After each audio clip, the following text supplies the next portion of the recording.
Misconceptions are clarified. She asked the question that tie is a symbol of a cross, symbol of Christian, then why as I, being a Muslim, wear the tie? And I do know that many Muslims consider the tie to be a symbol of a cross. But I am a student of comparative religion. Nowhere in any Christian scripture is it mentioned that tie is a sign of a cross. And if it is, the hadith clearly says that you cannot wear that which resembles that of an unbeliever. If it's a specific symbol of a non-Muslim, you cannot wear that label, it is haram.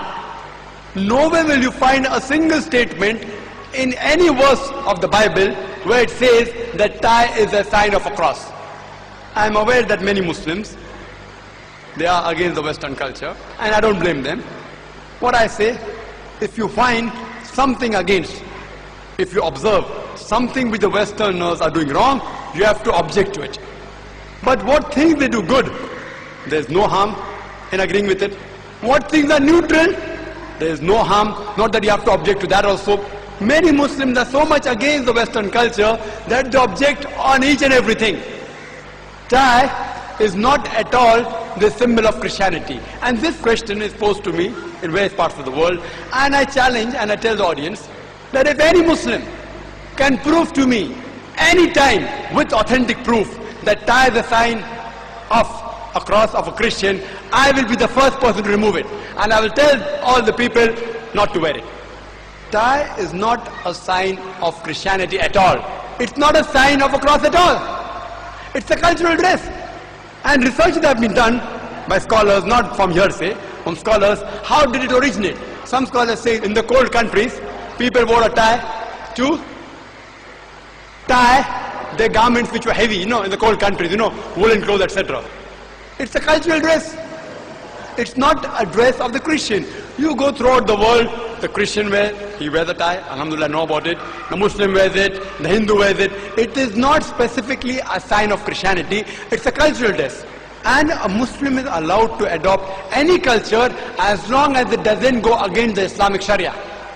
If that culture goes against the Islamic Sharia, like wearing shorts, it's the culture of the Westerners, we Muslims can't adopt it because for a man, the hijab, the aura is from the navel to the knee. He can't wear shorts. It's not allowed.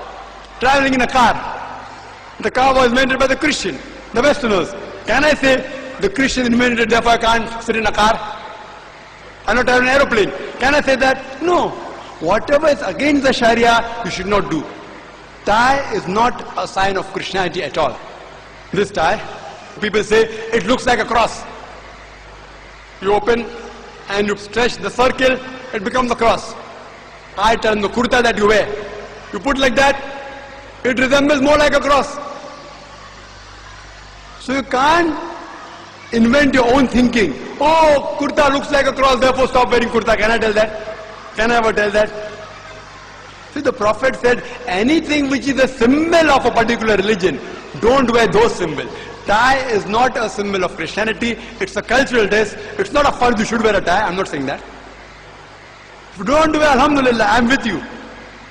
But when I go to the Western country, it helps deleting certain barriers. And if Islam doesn't object to that, I don't mind using it. If Islam objects to that, I should not use anything which Islam prohibits, even if it benefits me. But since this thing, alhamdulillah, is allowed in Islam, there's no problem at all if a person wears a tie. Hope that answers the question, sister.